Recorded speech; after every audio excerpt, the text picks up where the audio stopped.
Praise the Lord.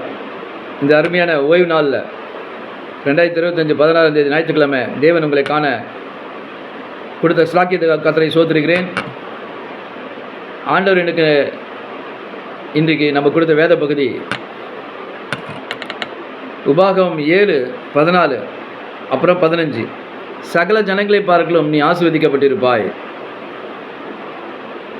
சகல ஜனங்களுக்குள்ளும் உங்களை ஆஸ்வதிக்கப்பட்டார் என்று ஆண்டவர் இந்த வார்த்தை மூலமாக சொல்கிறாரு, பேசுகிறார் நம்மள்கிட்ட. இந்த பார்க்குறவங்க அனைவரையும் நீங்கள் சகல ஜனங்களுக்குள்ளும் ஆசீர்வதிக்கப்பட்டிருப்பீங்க அப்படின்னு சொல்லி இந்த வார்த்தை நிறைவேறும். ஏன்னா இந்த வேதாகம் வார்த்தையில் சொல்கிறதெல்லாம் நம்ம அதை உடைமையாக்கி கொள்ளும் பொழுது, உரிமையாக்கி கொள்ளும் பொழுது, அதை அறிக்கை செய்யும் பொழுது நிச்சயமாக நமக்கு முன்பாக இருக்கிற ஜனங்களை பார்க்கலாம், அநேகரை பார்க்கலாம் நம்ம ஆசீர்வாதமாக இருப்போம். சகல ஜனங்களை பார்க்கலும் நீ ஆசீர்வதிக்கப்பட்டிருப்பாய் என்று சொல்லும் பொழுது நம்ம ஆசீர்வதிக்கப்பட்டிருப்போம்.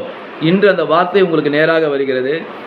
இதை பார்க்கிற பிரியமானவர்களே, சகோதர சகோதரிகளே, கிறிஸ்துவுக்குள் அருமையானவர்களே, பார்க்கிற புதிய நண்பர்களாகவும் சகோதர சகோதரியாக யாராக இருந்தாலும் தேவன் உங்களுக்கு சொல்கிறாரு, நீங்கள் உங்கள் சொந்தங்க பந்தங்க மத்தியில் ஆசீர்வாதமாக இருப்பீங்கன்னு சொல்கிறாரு. அப்போ ஆசீர்வாதம்னா என்ன? ஆவிக்குரிய ஆசீர்வாதமும் இருக்கணும், இந்த உலகத்துக்குரிய ஆசீர்வாதம் இருக்கணும். அதில் சில நேரம் நம்மளுக்கு குறைவு இருக்கும், அந்த ஆசீர்வாதம் நம்மளுக்கு தென்படாமல் இருக்கும்.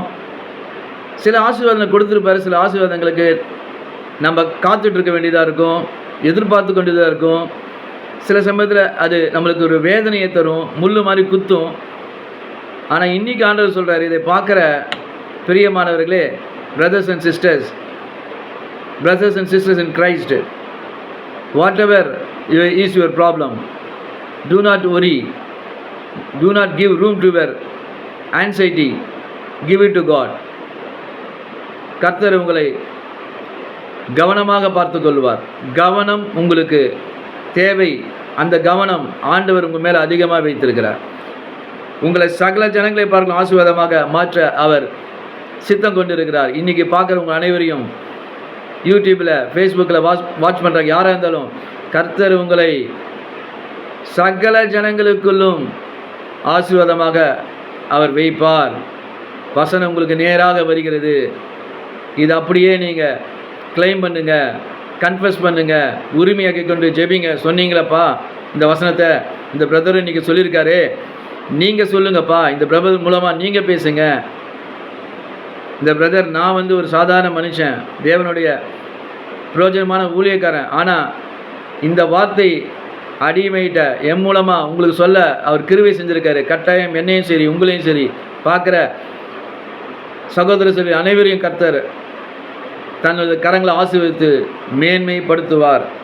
அப்புறம் 15வது வசனம் பார்க்கும்போது, எகிப்தியரின் கொடிய ரோகங்களில் ஒன்றும் உங்கள் மேல் வரப்பண்ணாமல், அதாவது எகிப்திற்கு 10 வாதைகளை வரப்பண்ணார் ஆண்டவர்.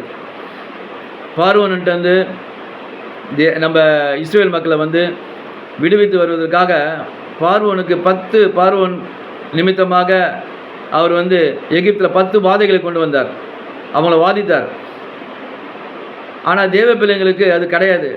ஏசப்பாவை நேசிக்கிறவங்களுக்கு, இயேசுவின் தழும்புலாம் குணமானேன், இயேசுவின் ரத்தம் என்னை சுத்திகரிச்சிருச்சு, நான் இன்றைக்கி கிறிஸ்துவனாக வாழ்ந்து கொண்டு இருக்கேன், ஏசப்பாவோட கரங்களில் இருக்கேன், அவர் கண் பார்வையில் இருந்திருக்கேன், அவர் உள்ளங்களை வரைந்திருக்கிறாரு, அதனால் எனக்கு எந்த நோயும் வராது, எந்த பலவீனமும் வராது, எந்த சுகமும் வராது, எந்த வறுமையும் வராது, எந்த வியாதியும் வராது அப்படின்னு அவர் சொல்கிறாரு.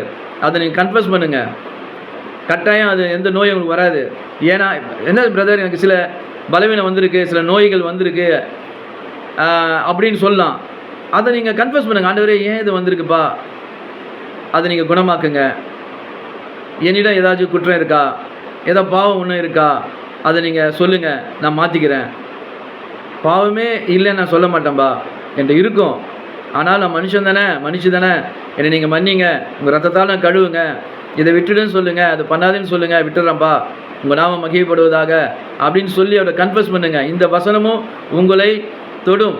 உங்களை எந்த வியாதியாக இருந்தாலும், எந்த பலவீனம் இருந்தாலும், சுகவீனம் இருந்தாலும், கை கால் வலியாக இருந்தாலும், கண் வலியாக இருந்தாலும், உடல் சோர்வுகளாக இருந்தாலும், வியாதிகளாக இருந்தாலும், கர்த்தர் இந்த வார்த்தையை கொண்டு கர்த்தர் சகல நோய்களையும் உன்னை விட்டு விலக்குவார். உனக்கு தெரிந்திருக்கிற எகிப்தின் கொடிய ரோகங்களும் ஒன்றும் உன்மேல் வரப்பண்ணாமல் அப்படின்னா வர வைக்க மாட்டார். ஒரு வியாதியோட வந்தால் போயிடும். இயேசுவின் நாமத்தில் சொல்லுங்கள், ஆண்டவரே இயேசுவின் நாமத்தில் இந்த வலி போகட்டும், இந்த நோய் போகட்டும்னு விட்டு, என் சரீரத்தில் ஒன்று இருக்க அதிகாரம் கிடையாது. என் சரீரம் வந்து ஏசப்பா ஆலயம், என் சரீரத்தில் ஏசப்பா வாழ்கிறாரு. இந்த வியாதிக்கு, இந்த வறுமைக்கு, இந்த பலவீனத்துக்கு, சுகவீனத்துக்கு, இந்த நோய்க்கு அதிகாரம் கிடையாது. போ என்று கட்டளை கொடுங்க இயேசு கிறிஸ்துவின் நாமத்தினால. அது போயிடும், இருக்காது. கட்டாயம் பாருங்கள், சோதித்து பாருங்கள், இருக்காது. கர்த்தர் சகல ஜனங்களை பார்க்கல உங்கள் ஆசீர்வாதமாகவும் எகிப்தில் வரப்பன கொடியரும் ஒன்றுமேல் வரப்படாமல் உங்களை சுகம் பத்திரத்தை வாழ வைத்து அதிசயங்களை காண செய்து அவர் வாழ்நாள் முழுதும் உங்களை வாழ வைத்து நீடித்த ஆயுளை கொடுப்பார்.